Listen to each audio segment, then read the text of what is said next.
قل هو الله أحد الله الصمد لم يلد ولم يولد ولم يكن له كفوا أحد।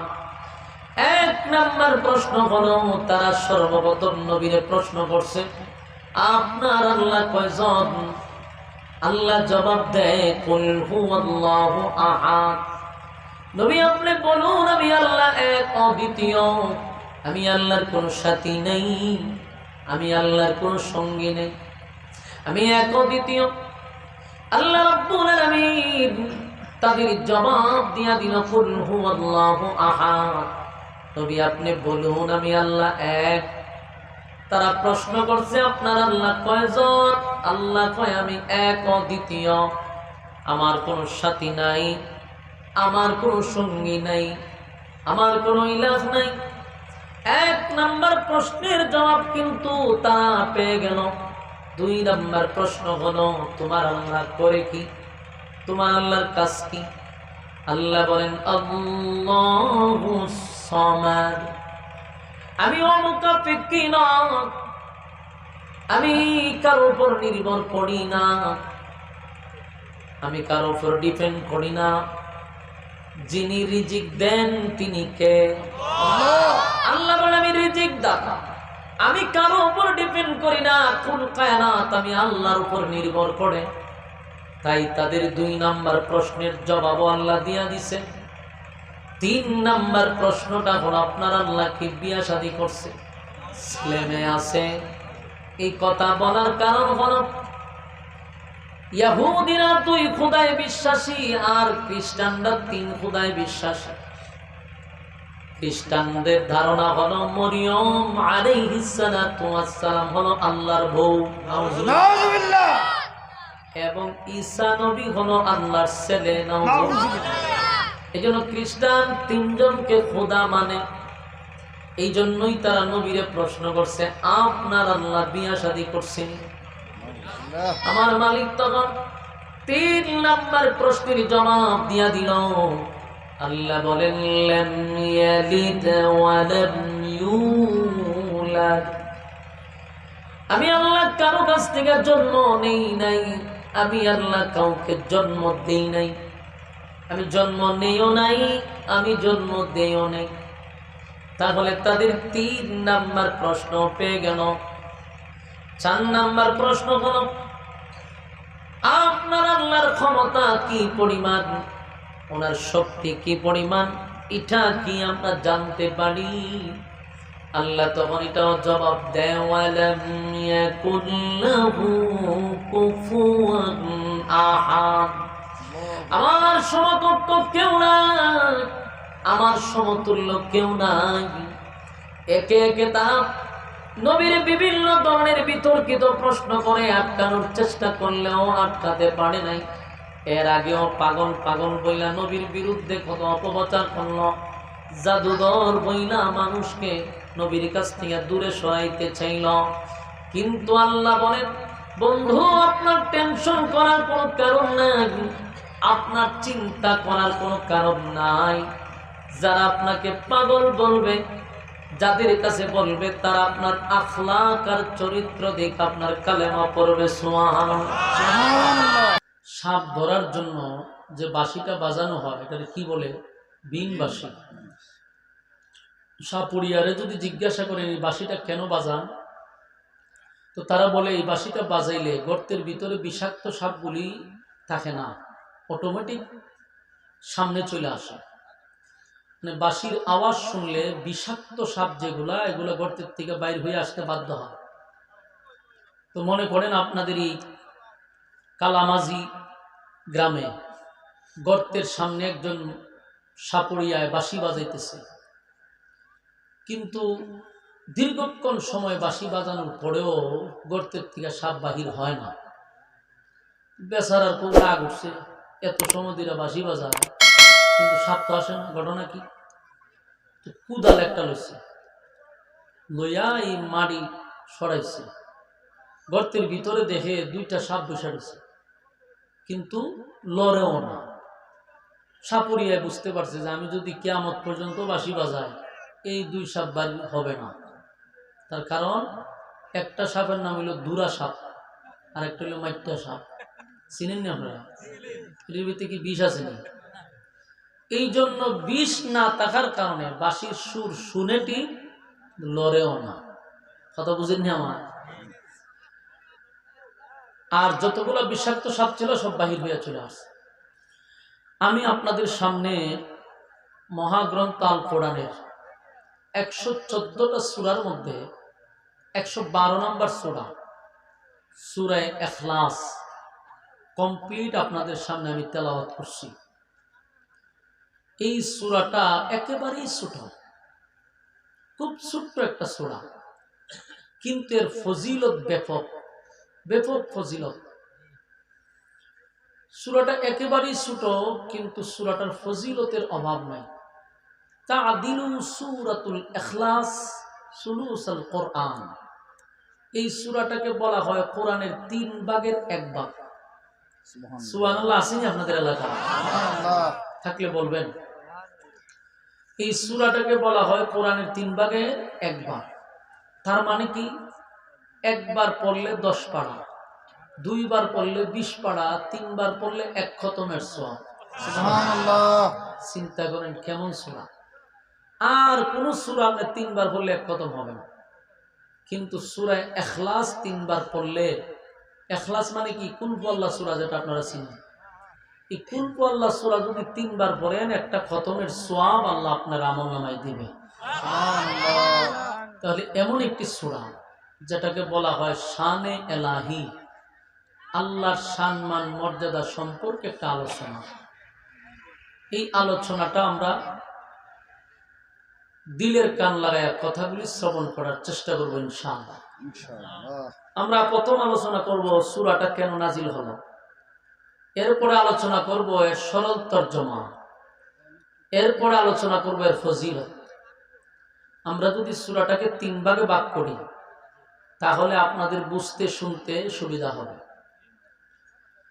আসুন আমরা সূরাটা কেন নাজিল হলো এই বিষয়টা একটু আলোচনা করি।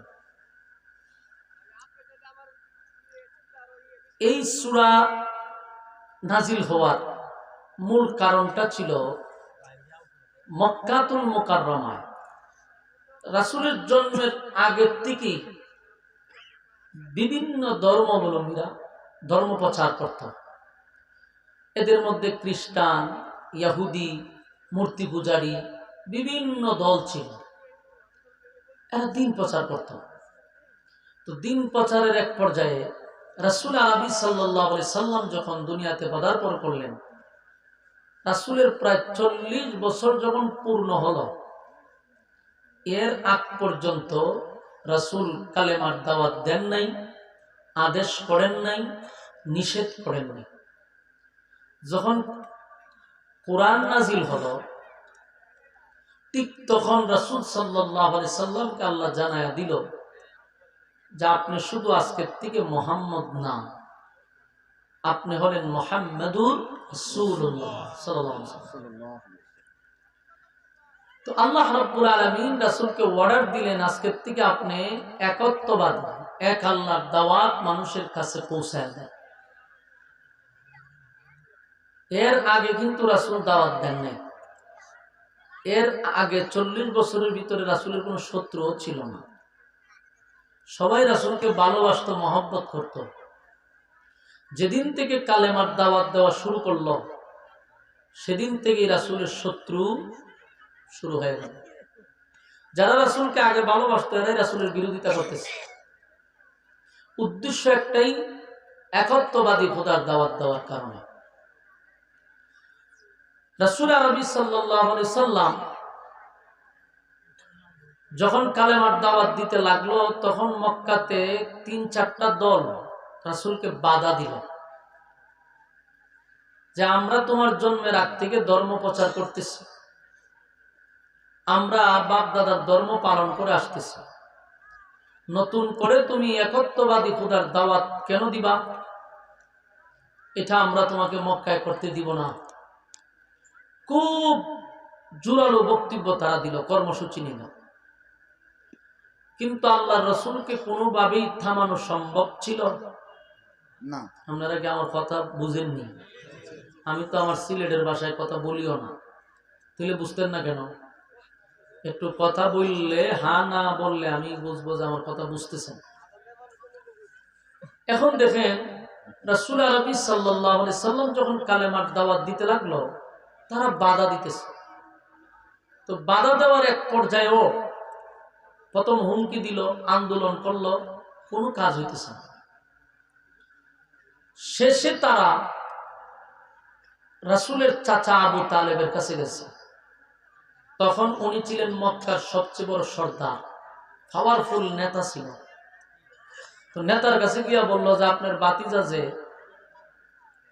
ধর্ম প্রচার নতুন করে শুরু করলো এবং নিজেকে একজন রাসূল হিসেবে দাবি করে, আমাদের মধ্যে বাপ দাদার ধর্ম পালন করতেছি আমরা, মাঝখানে উনি নতুন ধর্ম নিয়ে আসছে, এতে তো সমাজের মধ্যে ফাটল সৃষ্টি হবে, এতে তো আমাদের মধ্যে ঐক্য নষ্ট হবে।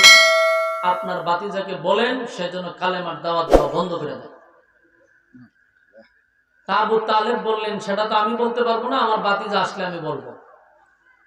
তো প্রথম অবস্থায় রাসূলের কাছে আবু তালেব বলছে যে ভাতিজা, তুমি অনর্থক সংঘাতে যাওয়ার দরকার নেই, মানুষ তোমার প্রতি ক্ষিপ্ত এই দাওয়াত দেওয়ার কারণে, এটা বাদ দেওয়া যায় না।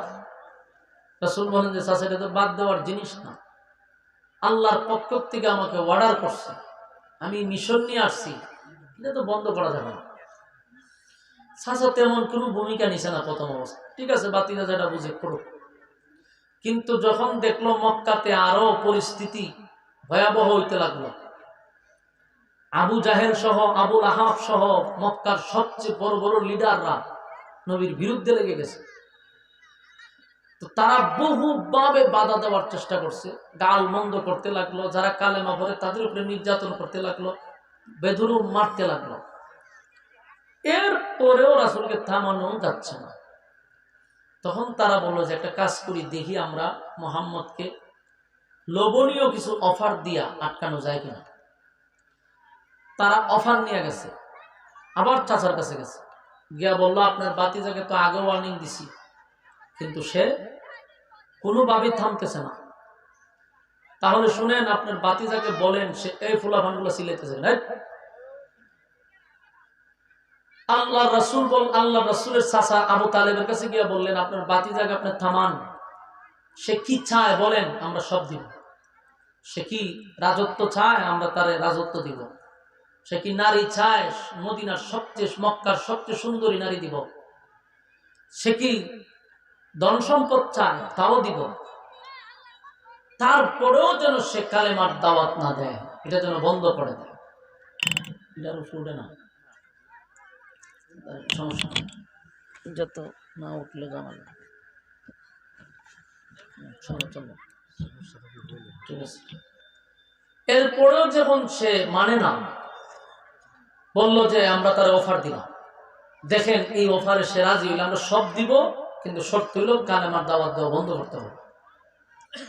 রাসূল আরবি সাল্লাল্লাহু আলাইহি সাল্লাম তাদেরকে কালেমার এই অফার আবু তালেবের কাছে বলার পরে আবু তালেব রাসূলের কাছে বলল যে ভাতিজা, আমার কাছে মক্কার সবচেয়ে দামি দামি লোকগুলো আসছিল, তো তোমাকে বারবার তো আমি বাধা দিলাম, তাদের পক্ষ থেকে আমাকে বলা, এখন তারা তোমাকে কিছু অফার দিছে, তুমি যদি মেনে নাও তাহলে তোমাকে তারা রাজত্ব দিবে, মক্কার সবচেয়ে সুন্দরী নারী দিবে, অর্থ সম্পদ দিবে, সব দিতে তারা প্রস্তুত, মক্কার নেতা তোমাকে বানায়া দিবে, তারপরেও তুমি কালেমার দাওয়াত বন্ধ করো।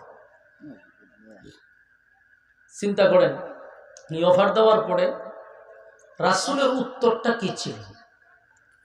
রাসূল বললেন, চাচা যেগুলা বলছে সবগুলা দেওয়া সম্ভব, অসম্ভব কিছু না। যেগুলা দেওয়া সম্ভব না এগুলোও যদি আমাকে দেয়, আমার এক হাতে যদি সূর্য দেয়, এক হাতে যদি চন্দ্র দেয়, এটা কি দেওয়া সম্ভব? এটা তো অসম্ভব। এই অসম্ভব কাজটাকেও যদি তারা সম্ভব করে, তারপরেও আমার মিশন থেকে চুল পরিমাণ আমি লড়ব না। বুঝতেছেন কথা? চাচা বুঝতে পারছে যে না, মোহাম্মদকে কিনা সম্ভব না। তারা যখন পরবর্তীতে আবার আসছে যে আপনার বাতিজাকে অফার দেওয়ার পরে কি বলছে, বলল যে আমার বাতিজা বলছে তোমরা যদি সূর্য আর চন্দ্র আতন্য দেও লাভ হবে না। মক্কার মানুষ চিন্তা করলো সর্বনাশ, টাকা দিয়েও কিনা গেল না। বলুন যদি সব নেতারা রেখে টাকা দিয়ে কিনা যায়, সবাই তার বিক্রি হয়। মুহাম্মদ সাল্লাল্লাহু আলাইহি সাল্লামকে তারা এত লোভনীয় অফার দিছে, কিন্তু রাসূল বললেন যে না, আমার মিশন আমি চালিয়ে যাব। তখন তারা বলল, মক্কার মানুষ আবু তালেবের কাছে বলল যে আপনার বাতিজা যেহেতু আমাদের কোনো কথাই মানল না, তাহলে কিন্তু আমরা এখন থেকে তার ব্যাপারে অ্যাকশন নিব, আমরা তার উপরে আঘাত করতে বাধ্য হব। এই কথা বলতে আবু তালেব তরবারি বাইর করে বলল, এই কথা সাবধানে, সে আমার বাতিজা, আমার বাতিজার উপরে যদি কোনো ধরনের আঘাত আসে আমার এই তরবারি কাউকে ক্ষমা করবে না। সুবহানাল্লাহ, বাড়ি দিয়ে বলবেন। আবু তালেব কিন্তু কালেমা পড়ে নাই, আবু তালেব কিন্তু ঈমান আনে নাই, কিন্তু বলছে আমার বাতিজা উপরে কেউ যদি খালি। এরপরে রাসূল সাল্লাল্লাহু আলাইহি ওয়াসাল্লাম, আমার বাতিজার উপরে যদি তোমরা খালি টাচ করো তাহলে কিন্তু আমি কাউকে ছেড়ে কথা বলবো না। মক্কার মানুষ আবার ভয় পাইতো আবু তালেব রে। ভয় পাইতো কেন? তখনকার পাওয়ারফুল নেতা, কুরাইশ বংশের সবচেয়ে প্রভাবশালী ব্যক্তি, এজন্য তারা ডাইরেক্ট রাসূলকে টাচ করতে পারে নাই। তখন তারা করলো কি, বিভিন্ন ভাবে রাসূলের বিরুদ্ধে অপপ্রচার শুরু করলো। কইল যে মুহাম্মদ তো পাগল, নাউজুবিল্লাহ, নাই নাউজুবিল্লাহ, ও এত পাগল হয়ে গেছে, দেখো না বাপ দাদার ধর্মের মধ্যে সুনকালি লাগানো শুরু করছে, রাসূলকে জাদুঘর, পাগল, বিভিন্ন কথা বলে মানুষের কাছে হেয় করার, তুচ্ছ তাচ্ছিল্য করার চেষ্টা করছে, মানুষের মন থেকে সরানোর চেষ্টা করছে। না, আমরা একটা মানুষের ভক্ত যদি থাকে, এই ভক্ত যদি আপনি তাদের মন থেকে সরাইতে চান তাহলে যতগুলো অপবাদ দেওয়া দরকার এই অপবাদ গুলা দিয়ে মানুষের মন থেকে সরাইতে চান। ঠিক যুগে যুগে আপনারা দেখছেন, গত 16 বছরও দেখছেন, অসংখ্য আলেমদেরকে শ্রোতাদের কাছ থেকে, পাবলিকের কাছ থেকে, মন থেকে, হৃদয় থেকে সরানোর জন্য কত চক্রান্ত করছে, কত ধরনের হেনস্থা করছে, যেন পাবলিকের মন থেকে আলেমদের মহব্বত, ভালোবাসা যেন সরে যায়। কত নাটক করছে, জঙ্গি বানাইছে, তারপরে বিভিন্ন অপকর্মের সাথে জড়িত করাইছে, মানুষের সামনে বুঝাইছে সে তো এরকম না, হ্যাঁ তো এরকম খারাপ। বহু নাটক কইরাও শেষ পর্যন্ত কি পাবলিকের কাছ থেকে আলেমরা সরাইতে পারছে? না, সরাইতে পারে না। বরং দিন তো দিন আলেমদের প্রতি পাবলিকের ভালোবাসা বাড়তেছে, কমে না। কেন কমে না? মানুষ অ্যানালাইজ করে দেখলো, তারা যে কথাগুলি বলে আলেমরা, এগুলো তো আমাদের কল্যাণের জন্য বলে, আমাদের ভালোর জন্য বলে। তাদের কথার দ্বারা তো আমাদের কোনো ক্ষতি হচ্ছে না, বরং আমাদের জীবন সুন্দর হচ্ছে, আমাদের সামনের ভবিষ্যৎ উজ্জ্বল হচ্ছে। তাহলে তাদের পিছনে চক্রান্ত কে করতেছে? পাবলিক বুঝে গেছে, এই জন্য দূরে সরাইতে পারে না।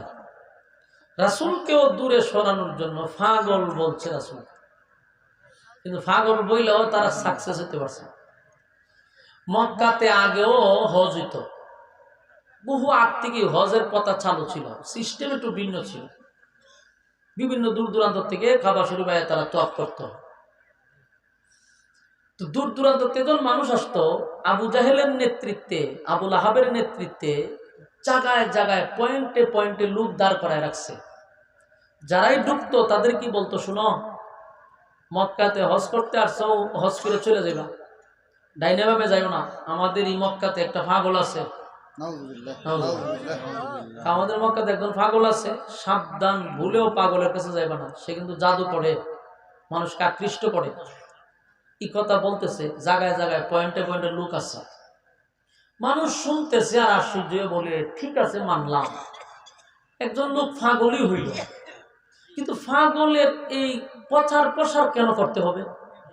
পাগলই যে বালা কথা, এটা বড় বাইন্দা রাখো, কিন্তু পাগলের কথা প্রত্যেক মুড়ে মুড়ে নেতারা বলতেছে, এটার ঘটনাটা কি?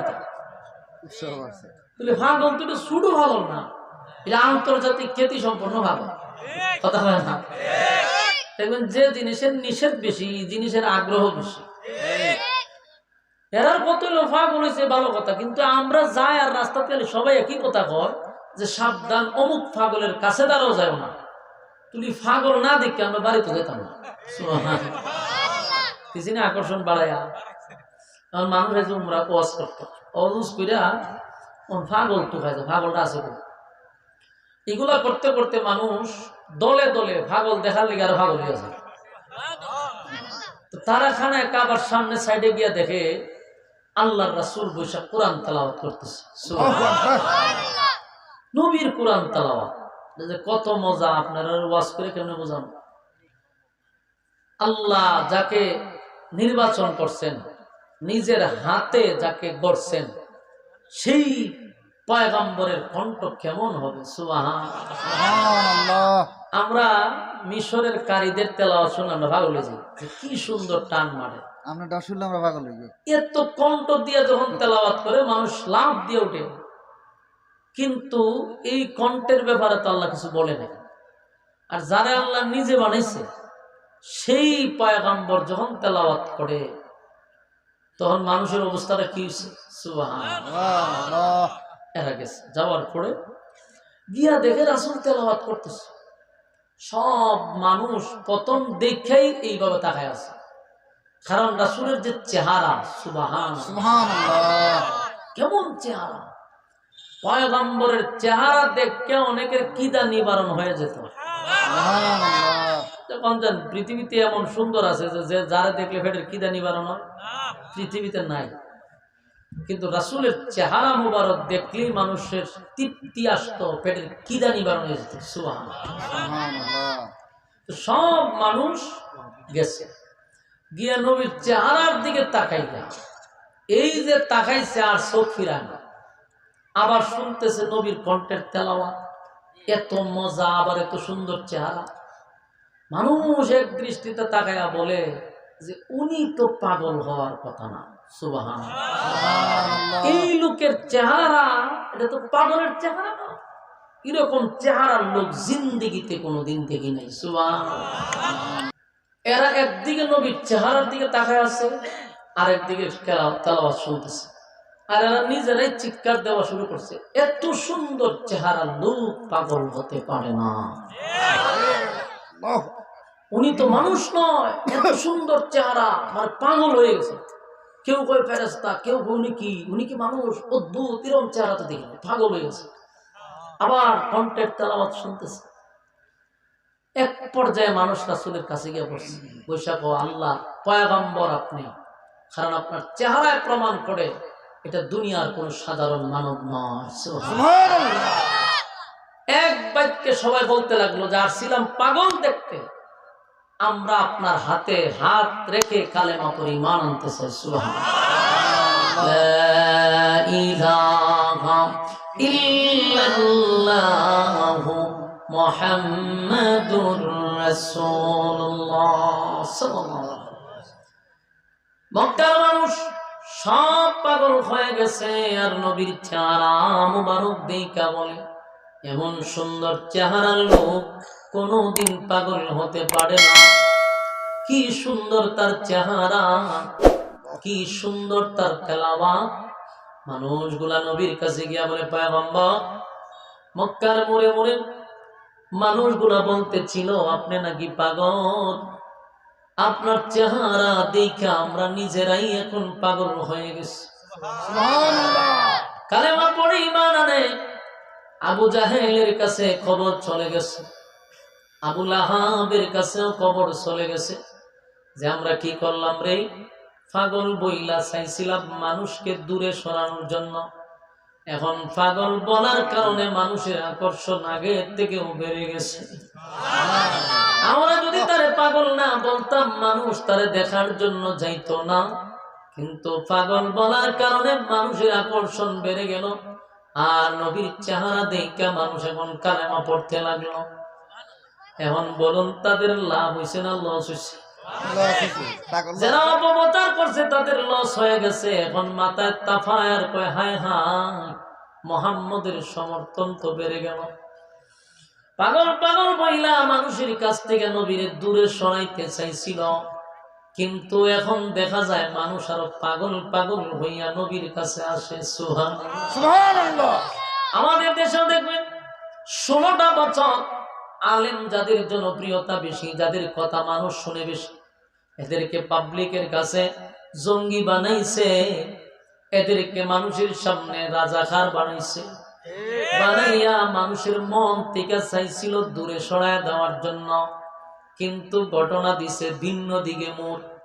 মানুষ জঙ্গি দেখতে আইসা আলেমদের ভক্ত হয়। জঙ্গি দেখার জন্য শত শত হাজার হাজার মানুষ, লাখো মানুষ জমাইত হয়। তার মানে নবীর বিরুদ্ধে কথা বইলা দূরে সরাইতে পারলো না।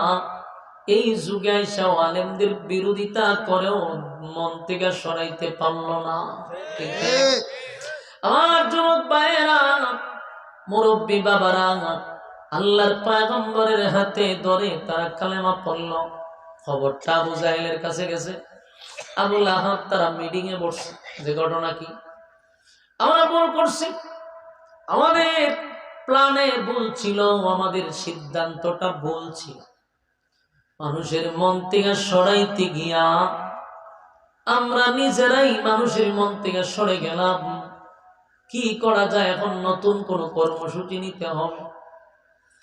এবার মক্কার মানুষেরা একত্রিত হইয়া বলল, এখন আসো আমরা আরেকটা সমঝোতায় যাই। মক্কার বাসা বাসা কিছু লোক, লিডার পন্থী কিছু লোককে একত্রিত করে বলে, চলো আমরা কয়েকটা ধর্মের মানুষ মক্কায় গিয়া মক্কায় মুহাম্মদের কাছে যাই। প্রায় দ্বিত্ববাদী, তিত্ববাদী, বহুবাদী, মানে ইহুদি, খ্রিস্টান, মূর্তি পূজারী, 3 দল একত্রিত হইয়া আল্লাহর পয়গম্বরের সামনে গেছে। বিশাল একটা দল লইয়া গেছে। শেষে কয়, ঠিক আছে, তোমার আল্লাহ যে এক, তোমার আল্লাহ আমাদের আল্লাহ আলাদা, তাহলে তোমার আল্লাহর পরিচয় আপনারা দাও, তোমার আল্লাহর পরিচয় দাও। পরিচয় দাও বইলা আর 3-4টা প্রশ্ন করছে। কয়টা প্রশ্ন? 4টা। প্রশ্নগুলো ইয়াদ রাখবেন। 1 নম্বর প্রশ্ন হইল, তোমার আল্লাহ টোটাল কতজন, ওনার সাথী সঙ্গী কতজন আছে, এর ডিটেলস বর্ণনা করো। এটা হলো তাদের 1 নম্বর প্রশ্ন। 2 নম্বর প্রশ্ন, তোমার আল্লাহ করে কি, তোমার আল্লাহর কাজ কি। 3 নম্বর, তোমার আল্লাহ বিয়া শাদী করছিনি, ছেলে মেয়ে আসেনি, বাচ্চা কাচ্চা আসেনি। 4 নম্বর, তোমার আল্লাহর শক্তি কি পরিমাণ আছে, আমাদের সাথে লাগলে ফায়দা উঠতে পারবে কিনা। এই 4 প্রশ্ন রাসূলের কাছে করছে। এই সবগুলো প্রশ্ন ছিল বিতর্কিত প্রশ্নের কারণে রাসূল তো কোনো জবাব দেয় না, কারণ রাসূল মন গড়া কোনো কথা বলে না। আল্লাহ যা জানায় নবী তা জানায়। তো তাদের এই প্রশ্নগুলি শুনে রাসূল চুপ করে আছেন। এমনি জিবরাইল আসছে, আয়েশা বলে, হুজুর, এদের এই বিতর্কিত জবাব দেওয়ার জন্য আল্লাহ রাব্বুল আলামিন এই মুহূর্তে একটা সূরা নাজিল করছে। সূরাটার নাম হলো সূরা ইখলাস। সুবহানাল্লাহ। এতক্ষণে বুঝছেন নি সূরাটা কেন নাজিল হয়েছে? এদের এই তাণ্ডবের কারণে, এদের এই বিতর্কিত প্রশ্নের কারণে আল্লাহ তার চিরস্থায়ী সমাধান এবং মালিকের পরিচয় তুলে ধরার জন্য, আল্লাহর গুণকীর্তন তুলে ধরার জন্য আল্লাহ রাব্বুল আলামিন এই সূরাটা নাজিল করছে। সুবহানাল্লাহ। নাজিলের মূল কারণ হলো এটা। তো নাজিল করার পরে আল্লাহ বলেন, এরা প্রথম প্রশ্ন করছে যে আল্লাহ কয়জন, এদেরকে আপনি জবাব দিয়ে দেন। কুল হুয়াল্লাহু আহাদ, আল্লাহুস সামাদ, লাম ইয়ালিদ ওয়া লাম ইউলাদ ওয়া লাম ইয়াকুল লাহু কুফুয়ান আহাদ। 1 নাম্বার প্রশ্ন হলো, তারা সর্বপ্রথম নবীকে প্রশ্ন করছে, আপনার আল্লাহ কয়জন? আল্লাহ জবাব দেয়, কুল হুয়াল্লাহু আহাদ। নবী আপনি বলুন, আমি আল্লাহ এক, অদ্বিতীয়। আমি আল্লাহর কোনো সাথী নেই, আমি আল্লাহর কোনো সঙ্গী নেই, আমি এক, অদ্বিতীয়। আল্লাহ রাব্বুল আলামিন তাদের জবাব দিয়া দিল, কুল হুয়াল্লাহু আহাদ। নবী আপনি বলুন, আমি আল্লাহ এক। তারা প্রশ্ন করছে, আপনার আল্লাহ কয়জন? আল্লাহ কয়, আমি এক, অদ্বিতীয়। আমার কোনো সাথী নাই, আমার কোনো সঙ্গী নাই, আমার কোনো ইলাহ নাই। এক নাম্বার প্রশ্নের জবাব কিন্তু তারা পেয়ে গেল। দুই নাম্বার প্রশ্ন হলো, তোমার আল্লাহ করে কি? তোমার আল্লাহর কাজ কি? আল্লাহ বলেন, আল্লাহুস সামাদ।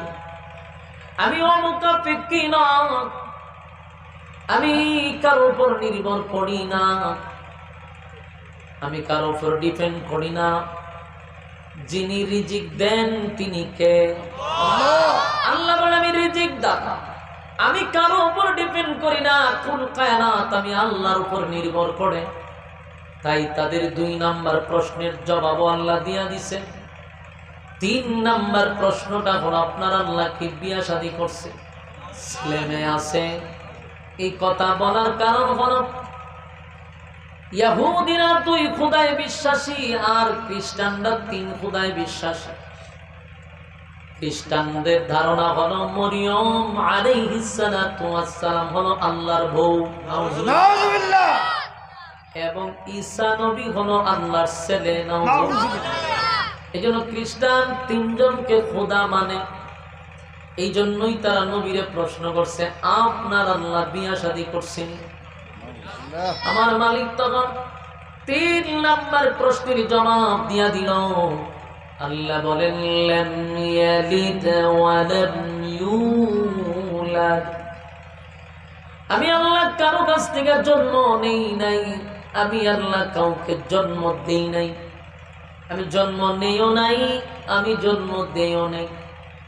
তাহলে তাদের তিন নাম্বার প্রশ্ন পেয়ে গেল।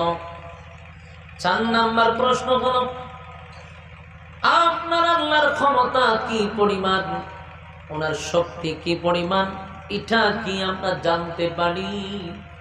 আল্লাহ তখন এটাও জবাব দেয়, ওয়ালাম ইয়াকুল লাহু কুফুয়ান আহাদ। আমার সমকক্ষ কেউ নাই, আমার সমতুল্য কেউ নাই। একে একে তারা নবীর বিভিন্ন ধরনের বিতর্কিত প্রশ্ন করে আটকানোর চেষ্টা করলেও আটকাতে পারে নাই। এর আগেও পাগল পাগল বইলা নবীর বিরুদ্ধে কত অপপ্রচার করল, জাদুঘর বইলা মানুষকে নবীর কাছ থেকে দূরে সরাইতে চাইল। কিন্তু আল্লাহ বলেন, বন্ধু আপনার টেনশন করার কোনো কারণ নাই, আপনার চিন্তা করার কোনো কারণ নাই। যারা আপনাকে পাগল বলবে, যাদের কাছে বলবে, তারা আপনার আখলাক আর চরিত্র দেখে আপনার কালেমা পড়বে। সুবহানাল্লাহ। কারণ আমার নবীর চরিত্রটাকে আল্লাহ দিছে আজিম চরিত্র। বলুন কি চরিত্র? আজিম চরিত্র। যার চরিত্রের সার্টিফিকেট আমার আল্লাহ কোরআনে দিছে। আল্লাহ কোরআনে দিছে,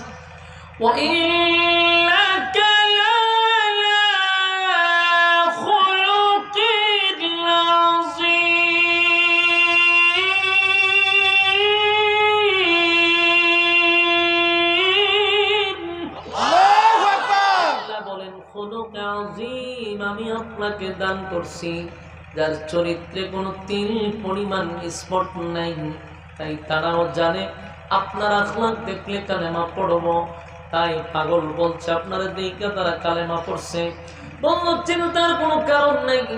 যখন তারা একে একে চারটা বিতর্কিত প্রশ্ন করে নবীরে আটকানোর চেষ্টা করছিল, কিন্তু ঘটনা এখানে মোড় দিল। চারটা প্রশ্নের জবাব আল্লাহ সূরা ইখলাস নাজিল কইরা জানায়া দেয়। সুবহানাল্লাহ। বলুন, তাদের যে প্রশ্নগুলা ছিল সবগুলা প্রশ্নের উত্তর পাইছিনি? সবগুলার উত্তর পেয়ে গেল।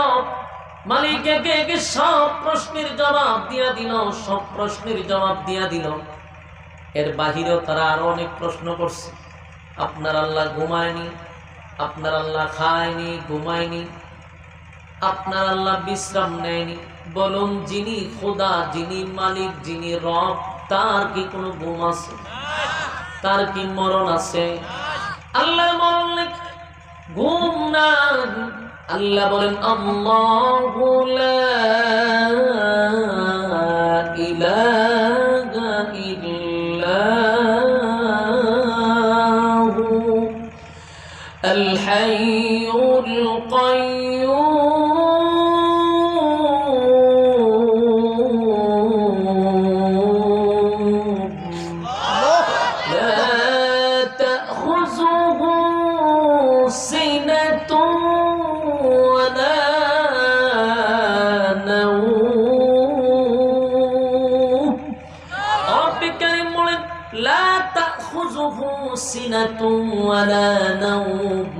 আমি আল্লাহর ঘুমও নাই, আমি আল্লাহর তন্দ্রাও নাই। সুবহানাল্লাহ। মালিক যদি ঘুমায় যায়, বলুন তো দেখি, মালিক যদি ঘুমায় আর বান্দা যদি মালিকের কাছে হাত পাতায়া বলে, মালিক আমি মুসিবতে পড়ছি, মালিক যদি ঘুমায়, তাহলে বান্দার জবাব কে দিবে? আল্লাহ বলে, বান্দা শুন, লা তাখুযুহু সিনাতুন ওয়ালা নাওম, আমি আল্লাহর ঘুম নাই, তন্দ্রা নাই, একটা সেকেন্ড আমি আল্লাহ ঘুমাই না। কেন ঘুমাই না? আমার বান্দা যদি মুসিবতের মধ্যে পড়ে যায়, গভীর রজনীতে, যখন রাতের 1টা 2টা গভীর রজনীতে, নিঝুম রাত্রিতে কোন বান্দা বান্দি যদি মুসিবতে পড়ে যায়, সেই সময় যদি বলে, আল্লাহ আমি মুসিবতে আছি, আমার মালিক যদি ঘুমায়, তাহলে বান্দারে মুসিবত থেকে দূর করবে কে? তাই আল্লাহ বলে, আমি ঘুমাই না, আমার ঘুম নাই, আমার তন্দ্রা নাই। বান্দা আমি 24টা ঘন্টার 1টা সেকেন্ডও ঘুমাই না, আমার বান্দা কখন আমার ডাক দেয়। সুবহানাল্লাহ। আল্লাহ বলে, আমি ঘুমাই না। এই জন্য আল্লাহ বলেন, বান্দা আমি তাকায়া থাকি, কখন তুই আমার ডাক দিবি, এই অপেক্ষায় আমি আল্লাহ বান্দার মুখের দিকে তাকায়া থাকি। আফসোস, আমাদের দেশের অধিকাংশ মানুষ মুসিবতে পড়লে আল্লাহরে ডাক না দিয়া মাজারওয়ালারে ডাক দেয়, বাবারে ডাক দেয়, পীররে ডাক দেয়। আল্লাহ কয়, আমি ঘুমাই না তোর ডাকের সাড়া দেওয়ার জন্য, আর তুই মুসিবতে পইরা ডাক দিলি বাবারে।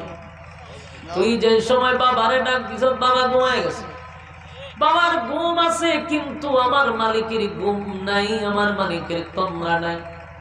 যুবক ভাইরা, তারা যতগুলা প্রশ্ন করছে, সবগুলা প্রশ্নের জবাব আল্লাহ সূরা ইখলাসের ভিতরে দিছে। এই জন্য সূরা ইখলাসকে বলা হয় শানে আলাহি। এই সূরার ভিতরে শুধু আমার মালিকের শান, মান, মর্যাদা সম্পর্কে আলোচনা, এটার ভিতরে আর অন্য কোনো আলোচনা নাই। এই সূরার আরেকটা নাম হলো সূরাতুত তাওহীদ, এটার মধ্যে তাওহীদের আলোচনা। এই সূরার আরেকটা নাম হলো মারিফা। এই সূরার অসংখ্য গণিত নাম আছে, এর মধ্যে প্রসিদ্ধ নাম হলো সূরা ইখলাস, অর্থ হলো নির্ভেজাল, খাঁটি। যুবক ভাইরা আমার, তাহলে তাদের প্রশ্ন কিন্তু পেয়ে গেল, সূরা কেন নাজিল হইল সেটাও আপনারা শুনলেন, সরল তরজমাও শুনলেন। আলোচনা সূরাটারে কয় ভাগ করছিলাম? 3 ভাগের 2 ভাগের আলোচনা শেষ। এবার শুন, এই সূরার কিছু সংক্ষিপ্ত ফজিলত আমরা শুনি। রাজি আছেননি? এই সূরার সংক্ষিপ্ত ফজিলত হলো, এই সূরাটাকে বলা হয় কোরআনের 3 ভাগের 1 ভাগ। সুবহানাল্লাহ, সুবহানাল্লাহ। সূরা ইখলাস কুল আল্লাহ সূরা উম্মতি মুহাম্মদীর জন্য একটা নিয়ামত। এই সূরাটা আমাদের জন্য নিয়ামত। কেন নিয়ামত? কারণ এখানে অনেক মানুষ বসা, এখানে অনেক মানুষ যারা বসা রয়েছেন, যারা বৈশা রয়েছেন, এখানের মধ্যে অনেক মানুষ আছে যারা এই পর্যন্ত কোরআন শরীফ দেখে দেখে 1 খতম দিতে পারে নাই। এমন লোক আছে না? আছে, যার জীবনে একটা খতমও নিজে পইরা দিতে পারলো না। তাহলে আমার প্রশ্ন, কোরআন তো আমাদের জন্য একটা নিয়ামত। আমার নবীর উপর আল্লাহ কোরআন নাজিল করল, কোন নবীর উপরে কোরআন নাজিল করে নাই।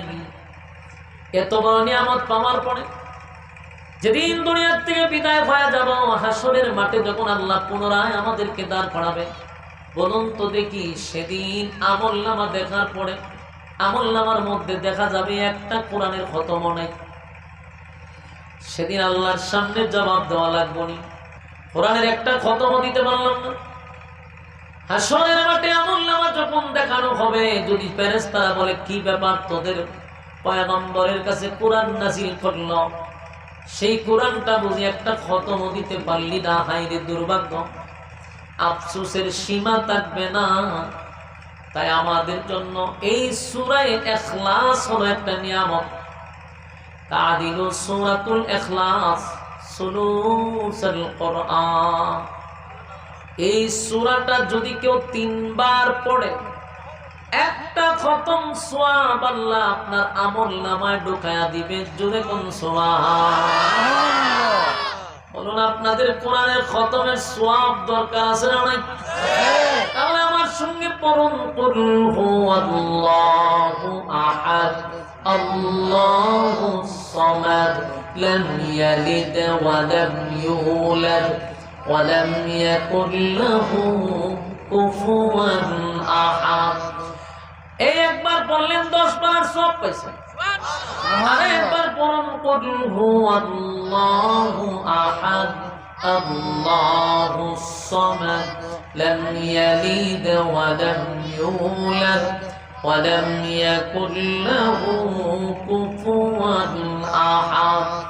আরেকবার পড়েন, কুল হুয়াল্লাহু আহাদ আল্লাহুস সামাদ লাম ইয়ালিদ ওয়া লাম ইউলাদ ওয়া লাম ইয়াকুল লাহু কুফুয়ান আহাদ। যুবক ভাইরা, মুরব্বী বাবারা, এই মুহূর্তে যারা আমার সঙ্গে 3 বার পড়ছেন, আল্লাহর কসম প্রত্যেকের আমলনামায় এই মুহূর্তে আল্লাহ একটা খতম লিখা দিছে। তাহলে দেখেন, আজকের মাহফিলে যারা আসছেন, যারা বসছেন, যারা আসতে পারে নাই তারা কপাল পোড়া, যারা আসছেন তারার ভাগ্য কত ভালো যে একটা খতম কোরআনের সওয়াব নিয়ে আপনারা বাড়ি যাবেন। সুবহানাল্লাহ। তাহলে মাহফিলে আসার কারণে শ্রোতাদের জীবন সার্থক, কারণ একটা মাহফিলে এসে একটা খতম কোরআনের সওয়াব নিয়ে বাড়িতে যেতে পারবো। যুবক ভাইরা আমার, তাহলে বলুন, এই 3 বার পড়তে কি আপনি আমার 1 মিনিট লাগছে? 1 মিনিটও লাগে না। আমরা যদি নিয়ত করি প্রতিদিন 3 বার করে পড়ব, তাহলে আমলনামা একটা করে কোরআনের খতম আমাদের আমলনামায় ঢুকে যাবে। প্রতিদিন যদি 1 খতম হয়, 365 দিনে 365টা খতম মরার আগ পর্যন্ত পড়তে থাকলে আমলনামায় কত কোরআনের খতম জমা হবে। সুবহানাল্লাহ। এই জন্য আমরা নিয়ত করব যে কম পক্ষেও 3 বার পড়ব। কম পক্ষে প্রতিদিন 3 বার পড়ব, এটা আমরা নিয়ত করতে হবে। এখানে শেষ না। কুল হুয়াল্লাহ সূরা যদি কেউ গণ পড়ে, যদি সেটা আমল করে প্রতিদিন পড়তেই থাকে, আমার মালিক তার সম্মান আর ইজ্জত আল্লাহ বাড়ায়া দেয়। জমিনে থাকতে আপনার ইজ্জত বেড়ে যাবে, পরকালে গেলে তো বাড়বেই, দুনিয়া তো বেড়ে যাবে। কারণ এই সূরা যারা বেশি পড়ে তাদের সম্মান আল্লাহ বাড়ায়া দেয়। কেমন সম্মান বাড়ে? ফেরেশতারা পর্যন্ত তার জন্য দোয়া করতে থাকে। আল্লাহর পয়গম্বর একবার যুদ্ধের ময়দানে গেছে যুদ্ধ করার জন্য। সাহাবায়ে কেরামদেরকে লইয়া নবী নিজে সেনাপতি হইয়া যুদ্ধের ময়দানে গেল যুদ্ধ করার জন্য, মদিনার থেকে প্রায় 150 কিলোমিটার দূরে। হঠাৎ করে পয়গম্বর তাকায়া দেখেন আকাশটা মেঘাচ্ছন্ন হয়ে গেছে। ঘটনা কি? এত রুদ্রের মধ্যে আকাশটা মেঘাচ্ছন্ন হয়ে গেল কেন? নবী আশ্চর্য হয়ে গেল। অন্ধকার লাগতেছে। ঘটনা কি? মরুভূমির মাঝখানে। এমনি নবী তাকায়া দেখে জিবরাইল আলাইহিস সালাতু ওয়াস সালাম সহ 1,40,000 ফেরেশতা নিয়া জিবরাইল জমিনে নামছে। 1,40,000 ফেরেশতা যখন জিবরাইলের সঙ্গে নামছে, আল্লাহর পয়গম্বর বলেন, জিবরাইল রে, আকাশটা কেন মেঘাচ্ছন্ন হয়ে গেল? আকাশটা কেন অন্ধকার হয়ে গেল? জিবরাইল বলে, হুজুর, আকাশ মেঘাচ্ছন্ন হয় নাই, আকাশটা অন্ধকার হয় নাই, কারণ আমি জিবরাইল 1,40,000 ফেরেশতা নিয়ে জমিনে পদার্পণ করছি। আমাদের আসার কারণে সূর্যের আলো দেখা যায় না। আল্লাহর নবী বলেন, কেন আসছো? হুজুর, এই মুহূর্তে আপনার জানাজা পড়তে হবে। একজন মারা গেছে, আপনার সাহাবী মদিনায় মারা গেছে, আপনার জানাজা পড়তে হবে। আল্লাহর নবী বলেন, আমি কই আর মদিনা কই? প্রায় 1 থেকে 150 কিলোমিটার দূরত্ব। কে মারা গেল?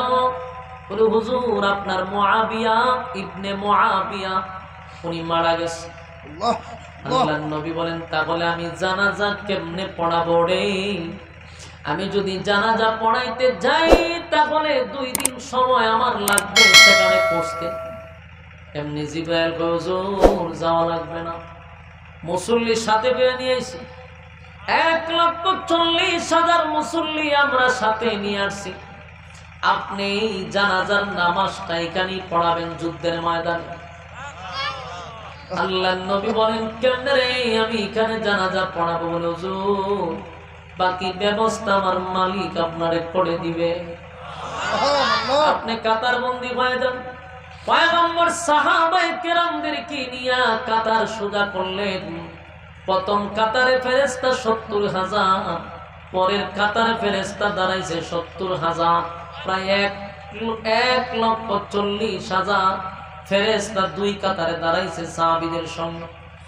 আমার নবী যখন জানাজা পড়ানো প্রস্তুতি নিছে, নবী তাকায়া দেখে নবীর সামনেই মুআবিয়া ইবনে মুআবিয়ার লাশ দেখা যায়। সুবহানাল্লাহ। তাহলে বোঝা গেল আমার নবীর নবুয়তের চক্ষু দিয়া দেখছে। আল্লাহ নবীরে দেখার সুযোগ করে দিছে। নবী তাকায়া দেখে মুআবিয়ার লাশ নবীর সামনে দেখা যায়। নবী জানাজা পড়াইলেন, জানাজা শেষ, নবী যুদ্ধের ময়দানে চলে গেলেন। যুদ্ধের ময়দান থেকে যখন আবার মদিনায় ফিরলেন, তখন সর্বপ্রথম মুআবিয়ার বাড়িতে গিয়ে উঠলেন। ওইটা তো আত্মীয় স্বজনে জিজ্ঞাসা করলো, বলো আমার মুআবিয়া কি এমন আমল করত, কি করত, সেটা আমার জানা দরকার। মুআবিয়ার এত সম্মান আর এত মর্যাদা, যার জানাজা পড়ার জন্য জিবরাইল 1,40,000 ফেরেশতা নিয়ে আসছে। এই সাহাবী কি আমল করে রে? আত্মীয় স্বজন বলে, হুজুর, স্বাভাবিক তার আমল আমরা দেখছি, কিন্তু একটা আমল সব সময় দেখতাম। এটা হলো আপনার সাহাবী মুআবিয়া ইবনে মুআবিয়া যখনই সুযোগ পাইতো, অবসর থাকতো, বসতে উঠতে খাইতে যখনই যাইতো, উনি পড়তেন কুল হুয়াল্লাহু আহাদ আল্লাহুস সামাদ লাম ইয়ালিদ ওয়া লাম ইউলাদ ওয়া লাম ইয়াকুল লাহু কুফুয়ান আহাদ। এই সূরা পড়ার কারণে আল্লাহ এত সম্মান, এত মর্যাদা বাড়ায়া দিছে, যার জানাজা পড়ার জন্য ফেরেশতা আছে। জোরে কোন সুবহান। কোরআনের সূরা কুল হুয়াল্লাহ সূরা আছে, আল্লাহ আছে, আমরা আছি। শুধু এখন আমাদের আমল করা দরকার। সম্মান যিনি দিবেন তিনি কে? কারা কারা প্রতিদিন কমপক্ষে 3 বার পড়বেন? হাত তুলে দেখা দেই।